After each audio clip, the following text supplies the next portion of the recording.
नमस्कार विद्यार्थी मित्रों, नोबल्स गुरु और वासुदेव विद्यालय की यूट्यूब चैनल में आप सबका हार्दिक स्वागत है। विद्यार्थी मित्रों, कक्षा 7 तास हिंदी लेक्चर नंबर 11 पाठ 10 जिसका नाम है अंदाज अपना अपना।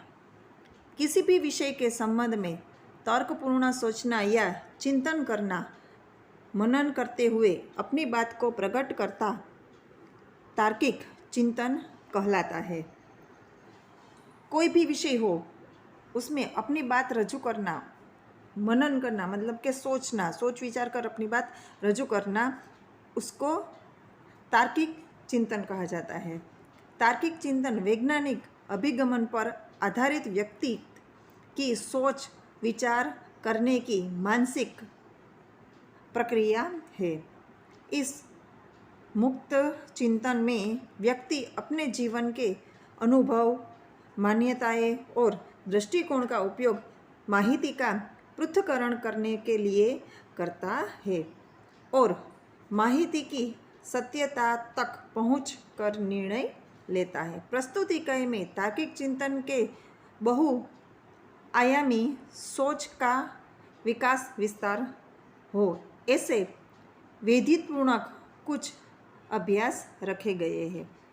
विद्यार्थी मित्रों, इस पाठ में सोचने की शक्ति बढ़े और तर्क करने की शक्ति बढ़े, इसके अनुसार ये पाठ दिया गया है, जिसका पहला नाम है दिमागी दौड़, मतलब कि बुद्धि का उपयोग करके बात की रजूआत करना। भावेश भाई वकील है। वह अपनी पत्नी लीना और पुत्र व्रज के साथ सूरत में रहते हैं। छोटा परिवार सुख का आधार होता है। उसका जीवन भी खुशहाल था। एक बार दीपावली के छुट्टियों में वे तीनों अंबाजी गए। 4 दिन बाद वापस आकर देखा तो चौंक गए, मतलब कि छुट्टियाँ पूरी होते ही वो वापस आए तो वो देखने के बाद चौंक गए, मतलब कि आश्चर्यचकित हो गए। उन्होंने देखा कि घर के बाहर जो बगीचा है उसके पेड़ पौधे के कई फूल पत्ते झड़ गए हैं। घर के अंदर जाकर देखा तो पूरा कमरा धूल से खराब हो गया था। दीवार पर की लीना और व्रज की तस्वीरें भी नीचे गिर गई थी और टूट गई थी। अब विद्यार्थी मित्रों, नन्हे मुन्ने बच्चे ऐसा क्यों हुआ होगा, वे समझ नहीं पाए। आप बड़े अक्लमंद हैं, आप ही उन्हें बताइए। यहाँ पे भावेश और उसकी फैमिली, उसकी पत्नी और उसके बच्चे अंबाजी गए थे, तो पीछे से उसके घर में ये सब हुआ, तो ऐसा क्यों हुआ होगा, उसका प्रश्न का जवाब आपको लिखना है। आगे, परेश भाई किसान है। उसकी पत्नी हिरल बहन नर्स है। एक दिन सुबह सुबह हिरल बहन ने पानी के नल के नीचे जल्दबाजी में एक मटका रखा। बाद में नल चालू किया और रसोई घर में चाय बनाने चली गई। चाय बनाने के बाद जब वापस आकर देखा तो मटका खाली था, उसमें पानी नहीं था। हिरल बहन अपने आप पर हंसने लगी। मेरे समझदार दोस्तों, अब आप ही बताइए कि ऐसा क्यों हुआ होगा। पिछले में अंबाजी गए थे तो पीछे से उसके घर की हालत एवं हुई, तो कौन से कारण ये सब हुआ होगा। और यहाँ पे दूसरा प्रश्न ये है कि अब हिरल बहन का मटका भरा नहीं तो कारण क्या हो गया, तो उसका जवाब आपको लिखना है। अब दिमागी दौड़ के तीसरे प्रश्न की बारी। सेजल 2 गमले लाई, मतलब कि गमले जो जिसमें पेड़ पौधे हम उगाते हैं, उनमें तुलसी के पौधे थे। दोनों पौधे लंबाई, चौड़ाई और ऊंचाई में एक समान ही थे। 1 महीने के बाद दूसरे गमले का पौधा बड़ा हो गया, जबकि पहले गमले का पौधा अब भी इतना ही था जितना 1 महीने पहले था। तो मेरे भोले भाले भेजाबाज दोस्त, मतलब कि दिमागी घोड़े दौड़ाने का प्रश्न का ये जवाब है। ऐसा कैसे हुआ होगा, आप ही बताइए। तो इस प्रश्न का उत्तर भी आपको लिखना है। आगे है कि तर्क की लगाम कल्पना के घोड़े हैं।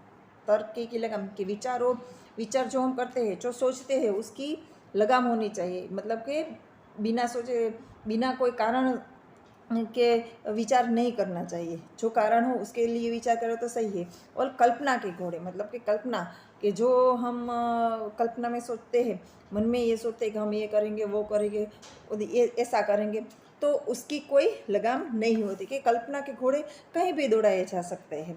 तो इसके बारे में यहाँ पे दिया गया है। आप साइकिल पर स्कूल जा रहे हैं। रास्ते में देखा तो एक आदमी हाथ हिलाकर आपको रोकने का इशारा कर रहा था। आप रुके। उसने कहा कि बगल वाले गांव में मेरा जाना ज़रूरी है। आपने उस आदमी को साइकिल पर बिठाया और पास वाले गांव तक पहुंचा दिया।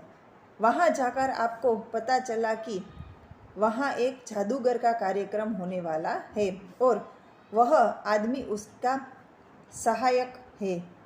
उस आदमी ने आपको जादूगर के खेल देखने का अनुरोध किया, पर पाठशाला पहुंचने में देरी हो गई थी। यह सोचकर आपने मना कर दिया। उस आदमी ने सारी बात जादूगर को बताई।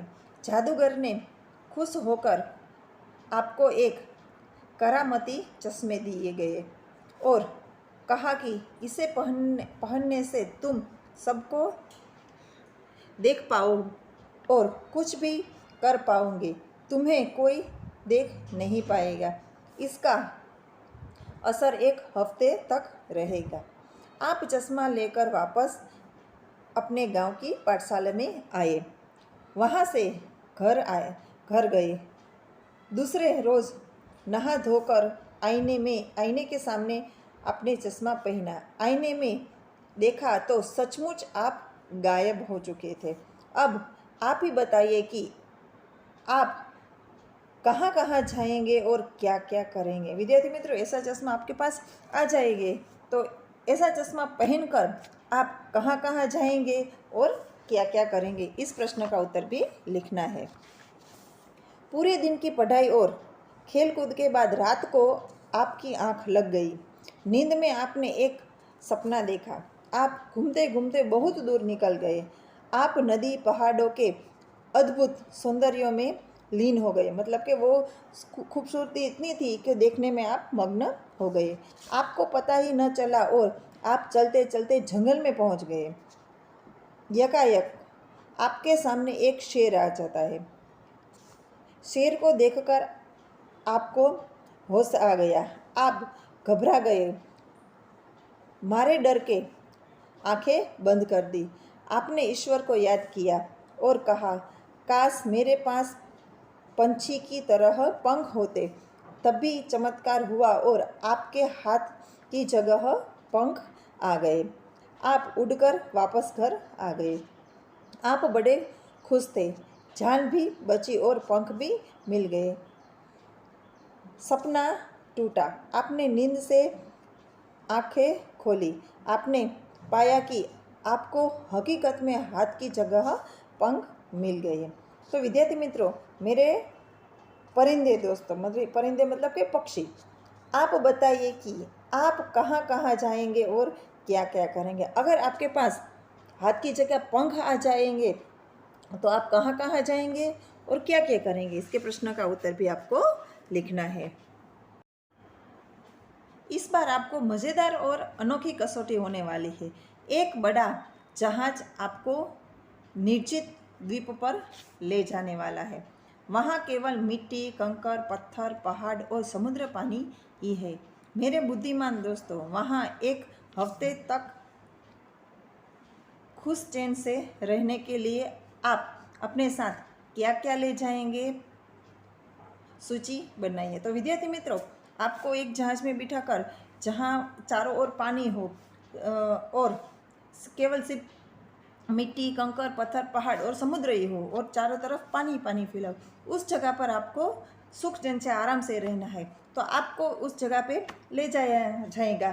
तो आप वहाँ जाने के लिए कौन कौन सी तैयारी करेंगे और कौन कौन सी चीज़ें लेके जाएंगे, उसकी आपको सूची बनाई, मतलब कि उसका आपको लिस्ट बनाना है। तो विद्यार्थी मित्रों, ये पाठ यहाँ पे पूरा होता है। नमस्ते।